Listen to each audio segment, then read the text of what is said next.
Assalamualaikum dokter, mohon izin memperkenalkan diri. Nama saya Ektada Aden Elhak dari tutorial 5. Pada hari ini saya akan mempresentasikan konsep map mengenai sistem kardiovaskular yang telah saya buat. Jadi sistem kardiovaskular adalah suatu sistem yang secara umum itu berperan untuk mengedarkan darah ke seluruh tubuh, sekaligus juga membawa oksigen dan zat gizi ke semua jaringan tubuh serta mengangkut semua zat buangan. Sistem ini melibatkan jantung, pembuluh darah, dan darah. Sekarang kita lihat struktur makroskopis asli. Di sini kita lihat yang pertama adalah kita identifikasi ruang jantung, yaitu aurikel atrium kanan, ventrikel kanan, aurikel atrium kiri, ventrikel kiri. Lalu ada struktur vaskular yang ada di jantung, yaitu aorta ascendens, truncus pulmonalis, yang juga merupakan bagian dari arteri pulmonalis, lalu vena cava superior, sulcus interventricularis anterior yang memisahkan ventrikel kiri dan kanan, lalu sulcus coronarius yang merupakan tempat dari sinus coronarius atau vena pada jantung nantinya. Lalu arteri coronaria dextra yang juga merupakan vaskularisasi jantung, cabang corona dextra yaitu arteri marginal, juga ada struktur yang membungkus jantung yaitu perikardium parietal yang bergabung dengan diafragma. Kemudian kita lihat jantung dari posisi belakang. Di situ kita identifikasi strukturnya, dimulai dari ruang jantung, yaitu atrium kiri, ventrikel kiri, atrium kanan, ventrikel kanan, lalu kemudian kita identifikasi struktur vaskular yang ada pada jantung. Yang pertama ada arcus aorta, arteri pulmonalis, kiri dan kanan, yang di depan itu nanti bergabung menjadi truncus pulmonalis. Kemudian di situ ada vena pulmonalis kiri dan kanan, vena cava superior dan inferior, yang kemudian ada sinus coronarius yang nanti semua vena yang ada di jantung itu akan bermuara pada sinus coronarius. Kemudian daerah sinus coronarius itu ada sulcus coronarius yang berisi sinus coronarius itu sendiri, lalu ada lemak sekaligus pembuluh darah. Kemudian antara ventrikel kiri dan kanan yang ada yang dinamakan sulcus interventricularis karena dia berada di depan, di belakang, maka disebut sulcus interventricularis posterior. Kemudian, sekarang saya akan membahas mengenai tentang struktur pembuluh darah yang ada di jantung. Di sini kita lihat ada arcus aorta, aorta ascendens, dan truncus pulmonalis. Sekarang kita mulai dari arteri yang memperdarai jantung, yang secara garis besar itu ada dua, yaitu arteri coronaria sinistra kiri dan arteri coronaria dextra kanan. Arteri coronaria sinistra itu akan mempercabangkan arteri circumflexus yang nanti dia akan mengarah ke belakang, dan yang satunya itu bercabang menjadi arteri interventricularis anterior. Kemudian cabang besar kedua itu adalah arteri coronaria dextra yang bercabang menjadi arteri marginalis. Juga ada arteri interventricularis posterior yang ada di belakang atau posterior. Kemudian di situ kita lihat juga ada cabang-cabang kecil, yaitu arteri-arteri yang tidak berasal dari coronaria dextra, yaitu arteri atrial, lalu juga ada vena kardiak magna, parva, serta vena kardiak anterior yang dipelajari selanjutnya. Kemudian ada struktur yang dilihat dari posterior, dari belakang. Kalau di sini struktur vena itu lebih banyak dibandingkan dengan arteri. Beda dengan di bagian anterior yang lebih banyak adalah struktur dari arteri. Di situ kita bisa lihat ada ventrikel kiri, lalu arteri coronaria dextra yang nanti dia itu akan bercabang menjadi marginalis dan juga arteri interventricularis. Lalu ada sinus coronarius yang merupakan muara dari vena-vena yang ada di jantung. Jadi apa saja vena yang bermuara itu, yaitu vena kardiak magna, vena kardiak parva, dan vena kardiak middle.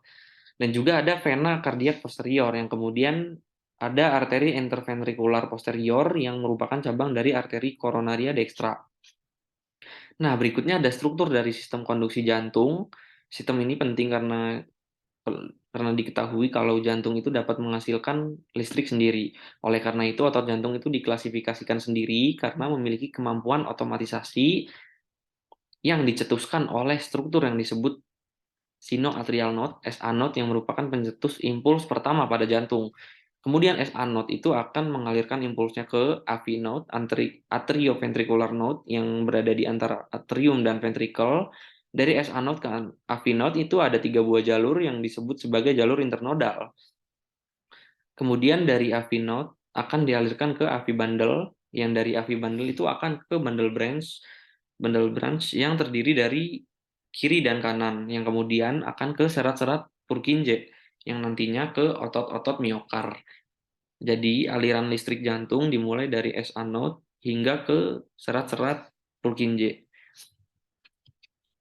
Nah, setelah kita membahas mengenai struktur jantung, sekarang kita membahas mengenai siklus jantung. Yang kita lihat di sini, siklus jantung itu terdiri dari diastol dan sistol. Sistol adalah ketika jantung berkontraksi, sementara diastol adalah ketika jantung berelaksasi.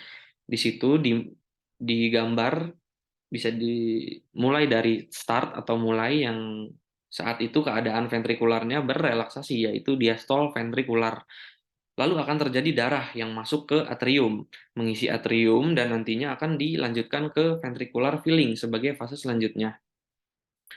Dari situ, mulailah terjadinya awal pengisian oleh ventricle, yang kemudian fase fase lebih selanjutnya itu sudah dimulai adanya pengisian ke ventricle. Setelah itu akan terjadi kontraksi pada atrium. Lalu ketika atrium itu berkontraksi, tentunya darah akan tersalurkan dan berpindah dari atrium ke ventricle.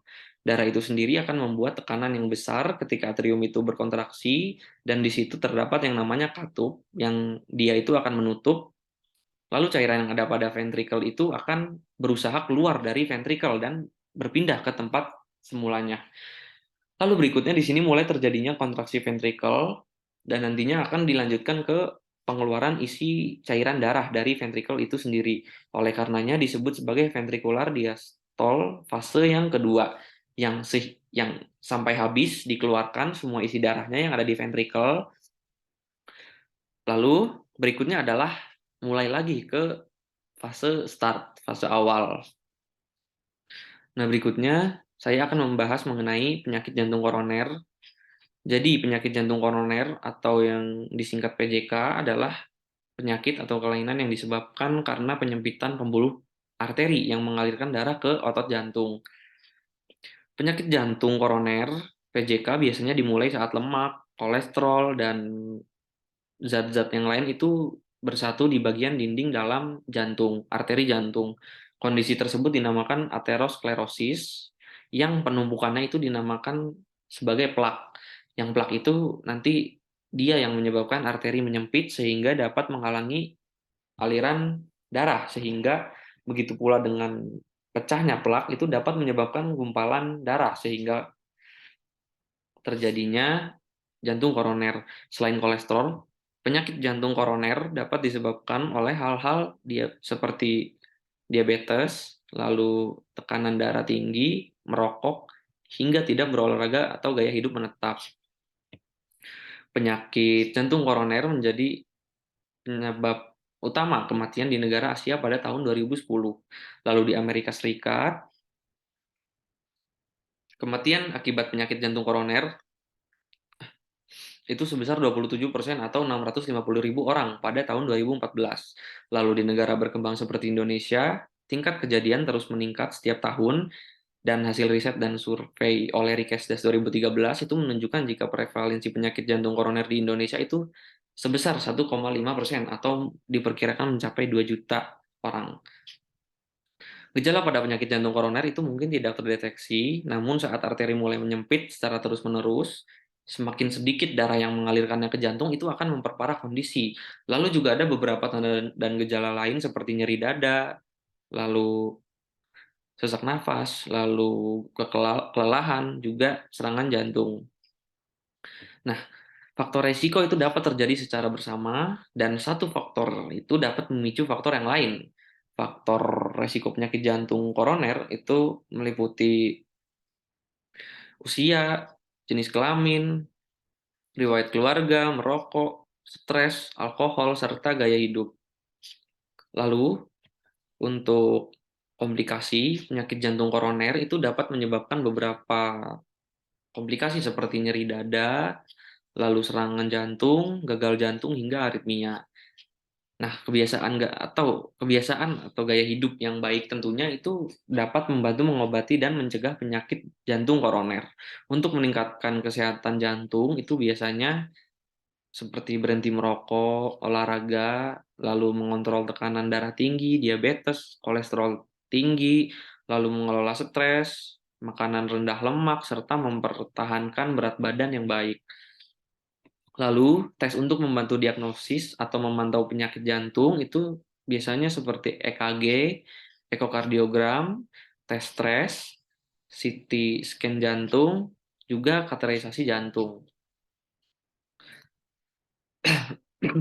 Lalu pengobatan untuk penyakit jantung koroner itu biasanya termasuk gaya hidup yang baik seperti berhenti merokok, makanan minuman yang sehat, berolahraga lebih giat, juga terkadang berbagai obat-obatan itu juga diperlukan seperti obat kolesterol, lalu aspirin, penghambat saluran kalsium, nitrogliserin, hingga ranolazin. Juga terkadang pembedahan atau operasi itu juga diperlukan untuk memperbaiki arteri tersumbat seperti angioplasti koroner dan pemasangan stent, juga bedah cangkok bypass arteri koroner.